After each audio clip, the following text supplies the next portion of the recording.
మంచి చేయాలనే తలంపు ఉండాలే గాని సాకులు వెతకాల్సిన అవసరం లేదు. కోట్లు ఖర్చు పెట్టి కోటలు కట్టక్కర్లేదు. అవసరానికి అండగా నిలిస్తే చాలు. అదే అవతలి వ్యక్తులకు కొండంత భరోసా. అదే చేస్తున్నారు మన్యం జిల్లా వీరఘట్టం మండలం కడకెళ్లకు చెందిన సాఫ్ట్వేర్ ఇంజనీర్. ధాన్యం సొమ్ము దళారుల పాలు కాకుండా అన్నదాత కళ్లల్లో ఆనందం నింపుతున్నారు. ఇంతకీ అతను చేసిన సాయం ఏంటో ఈ కథనంలో చూద్దాం. ఈ యువకుడి పేరు మరడాన శంకర్రావు. మన్యం జిల్లా వీరఘట్టం మండలం కడకెళ్లవాసి. ప్రస్తుతం హైదరాబాద్లోని ఓ ప్రముఖ సాఫ్ట్వేర్ సంస్థలో ప్రాజెక్టు మేనేజర్. 2020లో కురిసిన వర్షాలకు కల్లాల్లోని ధాన్యం తడిచి పాడవడం, కొనుగోలు కేంద్రాల వద్ద దళారుల అక్రమాలతో రైతులు నష్టపోవడం కళ్లారా చూశారు. పంట సాగు, కోత, ఇతరత్రా పనుల కోసం వడ్డీ వ్యాపారులు దళారులను ఆశ్రయించి రైతులు నష్టపోకూడదని అనుకున్నారు. ఈ మేరకు మిత్రులు, కుటుంబ సభ్యుల సాయంతో గ్రామంలో అవగాహన కార్యక్రమాలు చేపట్టారు. రైతులు పంటను నేరుగా కొనుగోలు కేంద్రాలు, మిల్లులకు తరలించేందుకు తన సొంత డబ్బులు ముందుగా చెల్లించి గోనె సంచులు, వాహనాలు సమకూర్చారు. రైతుల ఖాతాల్లో నగదు జమ అయిన తర్వాత తిరిగి తీసుకుంటూ చేతనైన సాయం చేస్తున్నారు. మా ఊరు రైతులకి పంటను ఎలా అమ్ముకోవాలో, కొనుక్కోవాలో అర్థం కావడం లేదు. అప్పటికే రైతు భరోసా కేంద్రాలు మరియు అదే ధాన్యం కొనుగోలు కేంద్రాలు ఓపెన్ అయి తెరిచి ఉన్నాయి. కానీ వీళ్ళకి ఎలా ధాన్యం అమ్ముకోవాలో అర్థం కావలేదు. దాని నుండి పుట్టుకొచ్చిందే మా ఈ సేవా కార్యక్రమం. అప్పుడే ఇనిషియేట్ తీసుకొని అప్పటి నుంచే మేము ఇలా రైతులకి గోనె సంచులు, లారీలను తెప్పించి వాళ్ళకి అవగాహన కల్పించి గత 4-5 సంవత్సరాల నుంచి నేరుగా రైతుల నుంచి ఎలాంటి దళారు వ్యవస్థ లేకుండా డైరెక్ట్ మిల్లర్లకి మేమే పంపించడం జరుగుతుంది.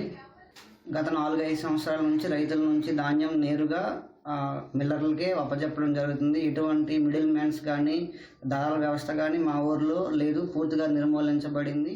2022లో సాఫ్ట్వేర్ ఉద్యోగం సాధించిన శంకర్రావు అప్పట్నుంచి వడ్డీ లేకుండా ₹1,00,000 వరకు గ్రామ రైతులకు అప్పిస్తున్నారు. ధాన్యం సొమ్ము జమ కాగానే రైతులు ఆ మొత్తాన్ని తిరిగి చెల్లిస్తున్నారు. అక్రమాలపై పోరాడి రైతులకు అండగా నిలుస్తున్నారు. యువకుడి తోడ్పాటుపై కడకెళ్ల రైతులు హర్షం వ్యక్తం చేస్తున్నారు. శంకర్రావు సేవల గురించి తెలుసుకున్న మన్యం జిల్లా అధికారులు గణతంత్ర వేడుకల్లో కలెక్టర్ చేతుల మీదుగా సత్కరించేందుకు వివరాలు సేకరించారు.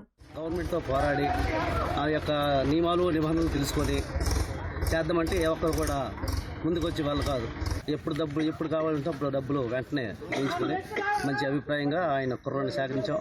అవసరమైతే ఈ నెల రోజులు వాడు వచ్చి ఇక కార్యక్రమాలు చూసుకొని ఆయన డ్యూటీకి ఆయన వెళ్ళిపోయాడు. 2000 సంవత్సరంలోనే ధాన్యాలు వెళ్ళేవి, కానీ సావుకారులు దోసుకుంటారు. కొద్దిగా చదువుకున్నాడు కాబట్టి ఈ రకంగా వాళ్ళ పడగొట్టడానికి బట్టి ఆ కుర్రను రప్పించి చేశాం. అతని వల్ల మనకి మా ధాన్యాలన్నీ వెళ్తాను ఊరు మొత్తం మీద. అతను కూడా మా పైసా కూడా అడగడం, చేసుకోవడం ఏమీ లేదు. మీరు ఎంత ఇవ్వండి నేను చేస్తానని కూడా లేదు.